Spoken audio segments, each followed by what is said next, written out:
So,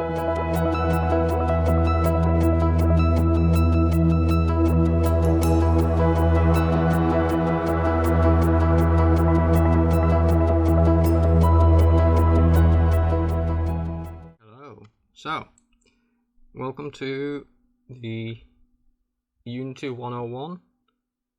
Within these next few videos, we're going to be installing Unity and going through the Create with Code path. So, first thing with Unity is we are to install Unity itself. So, going to the Unity website, we'll have this banner.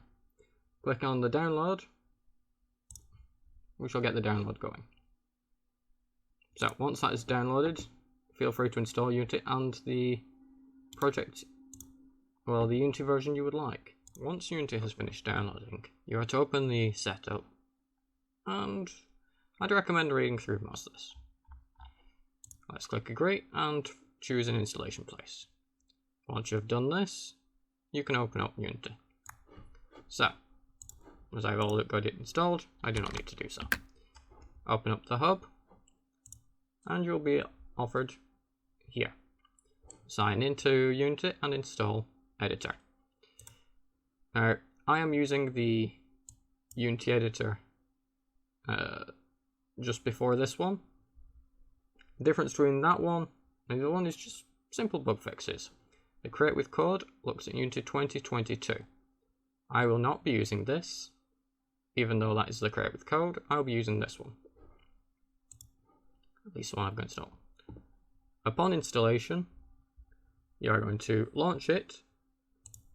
So you're going to Projects, New Project, choose the type. In this, we are going to be using Universal 3D. You're going to name the project, and you're going to choose where to save it. After doing so, click Create Project. It will take a minute to create the project, and it will load up. I will fast forward till it's open.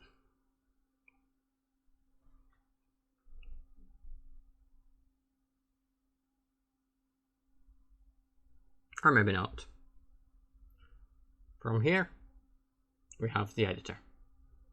And now back to the video I recorded just before, where I forgot to show you the installation process. Anyway, see you there. So loading up a new project. The first thing to do is get acquainted with the interface.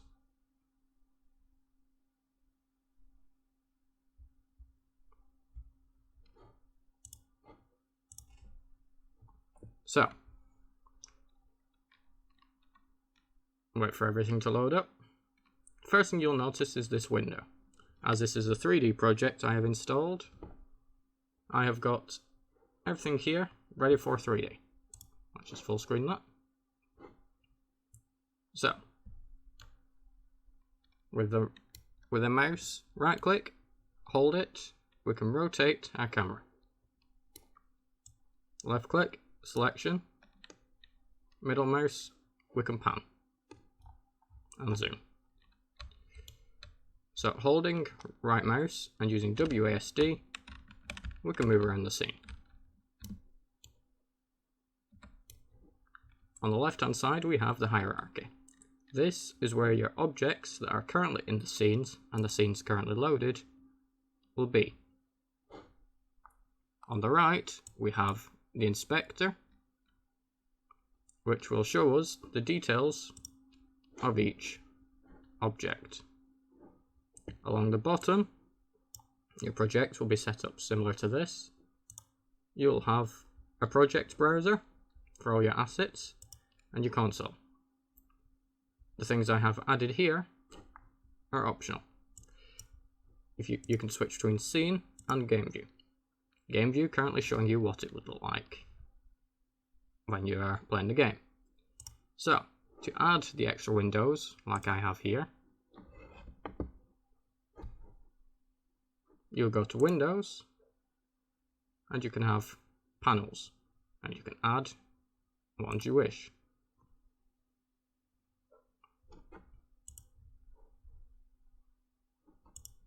So, with this, we're going to right click on the hierarchy and move down to create a 3D object.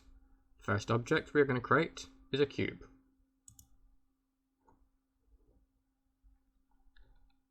So here we have a cube. Now, if you look over to the right, you will see the hierarchy, where it says position is -10, x, -0.7, y, and -11 for the z. We're going to reset this so everything goes back to 0.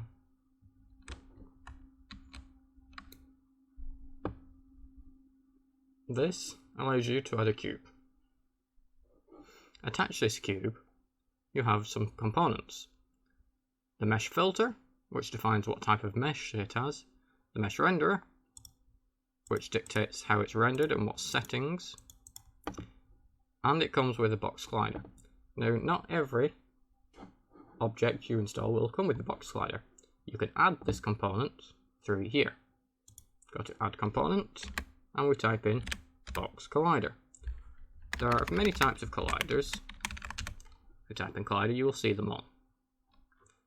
We will go through what each one does in time. So, to activate or deactivate something in the hierarchy, you can click here.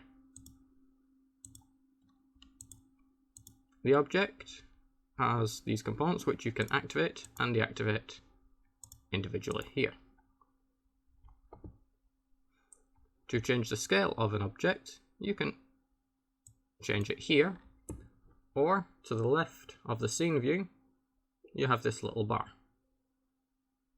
If you go to Scale Tool, you can scale it on the X, Y, and Z.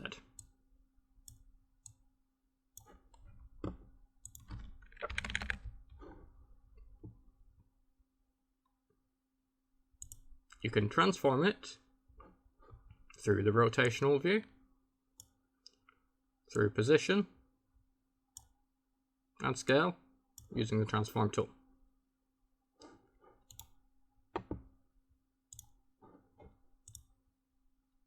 Already in the scene, we have the scene camera. The scene camera allows you to see what the game would look like. So, the camera you can either do as a render type of a base or an overlay. You can have it as a projection of perspective or orthographic.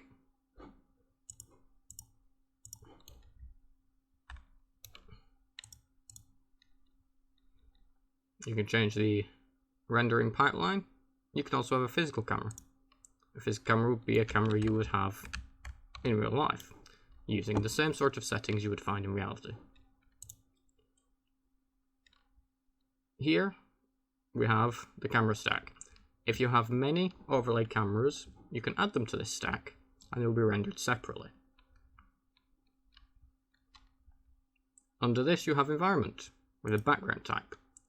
Changing this allows us to change what the game view looks like. So we're going to set it for black. You can have uninitialized, which sets it to this horrible yellow. We can change how it outputs, whether it's going to be on which display, and what settings we can use. If we expand this, we can read everything. Attached is what's called an audio listener. The audio listener itself is a component that listens to audio.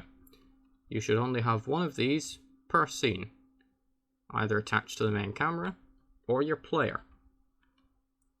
It comes with an additional camera script, which we will not be covering.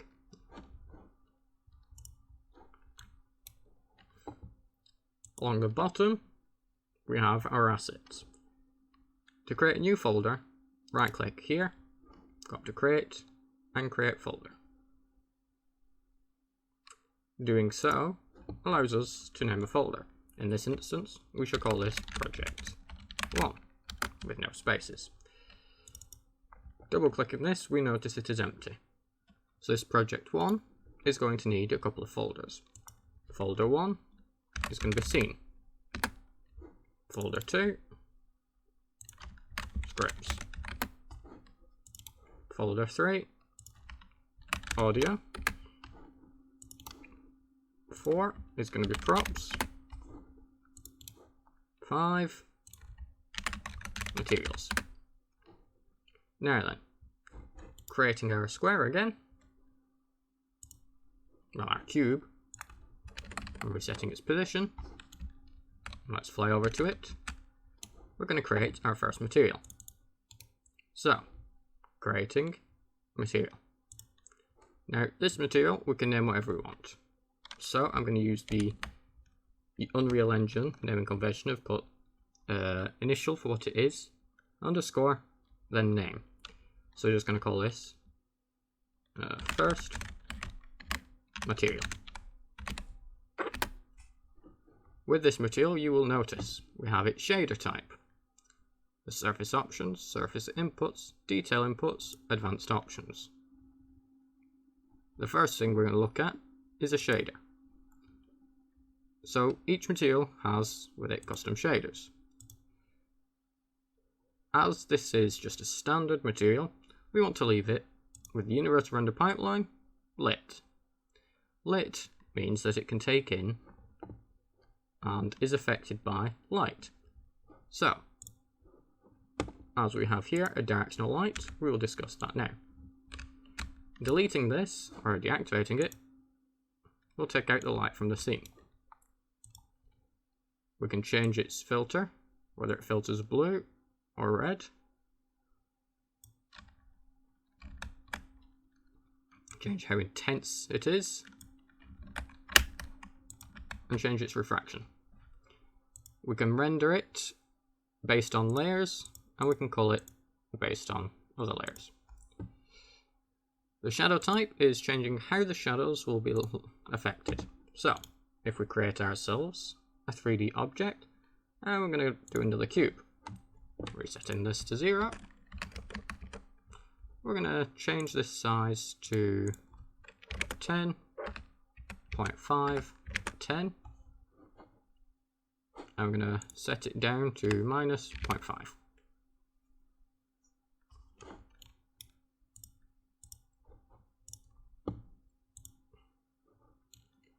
As you can see, we now have two cubes, and they may get confusing. So to rename, right click, rename. We'll call this player. On this one, we're going to rename ground. Applying a material to an object is as simple as drag and drop. You can either do it through there, through the browser on the right, the inspector, or you can drag it directly onto the hierarchy here. Moving this box up so we can see all of it.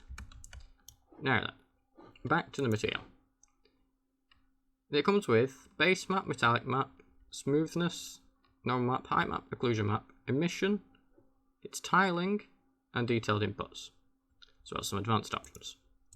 Closing these down, we will not do them yet. So, the first thing, you can add a PNG image here, in these little squares. As I do not have any, we're just going to change the colours. So, we're going to make this a green.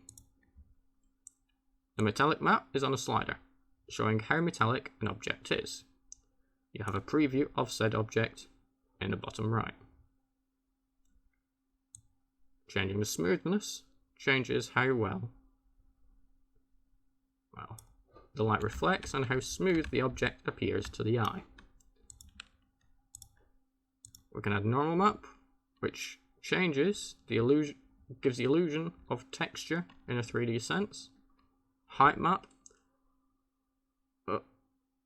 allows a shader to appear off the mesh. Occlusion simulates shadowing from ambient lighting. Now, if we enable emission, we will see that we can change the material to be very bright. This being because it is giving off light. This has now become, in its own way, a light source. We shall disable this as we just want a plain material. Looking at the ground, we can create a new material. So we can either right click material here, go to create material, and call this ground.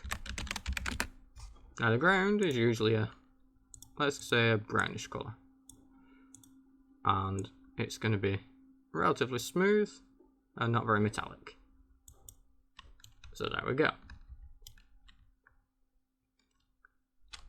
In this video we have covered the introduction to Unity. We have also covered materials.